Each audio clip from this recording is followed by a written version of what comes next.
Hello বন্ধুরা, শুভ দুপুর। তো আজকে সানডেতে আমার আজকে মাংস নেই, রাত্রে হবে মাংস। তাই এখানে ক্যাপসিকামের বড়া বানাবো আর শীতল দিয়ে কুমড়ো পাতার বড়া বানাবো। তা শীতলগুলো বেটে নিয়েছি। শীতলে আছে এখানে দুটো শীতল আছে, পেঁয়াজ রসুন আর কাঁচা লঙ্কা দিয়ে বেটে রেখেছি। আর এদিকে ডাল অল্প বানাবো, তার জন্য ডালটা ফুটিয়ে নিয়ে এলাম। তা কালকে একটা কথা বলেছিলাম তোমাদেরকে যে আমার ফেসবুকের কমেন্ট বক্সটা যে সেটা ব্লক হয়ে গেছিলো। তা আজকে সকালে দেখি একলা খুলে গেছে। আমি একজনকে কমেন্ট করলাম, তো দেখি খুলে গেছে কমেন্ট বক্সটা। তার জন্য আমি খুবই খুশি। তো তোমাদের আশীর্বাদে হয়তো খুলে গেছে আমার। আমি নাহলে বহুত ভয় পেয়েছিলাম যে কমেন্ট বক্সটা ব্লক হয়ে গেলো, কাউকে কমেন্ট করতে পারবো না। তা ভালো হয়েছে।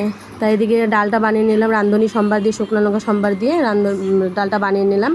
আর দিয়ে ওখানে শীতলগুলো সাঁতলিয়ে নেব কড়ার মধ্যে, তেল দিয়ে অল্প।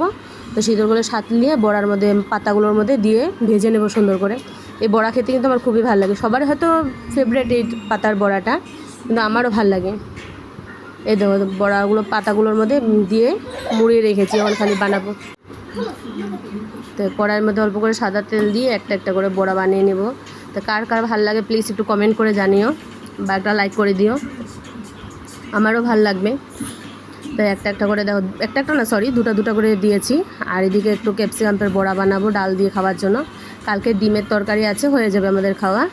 এই দেখো কতগুলো হয়েছে।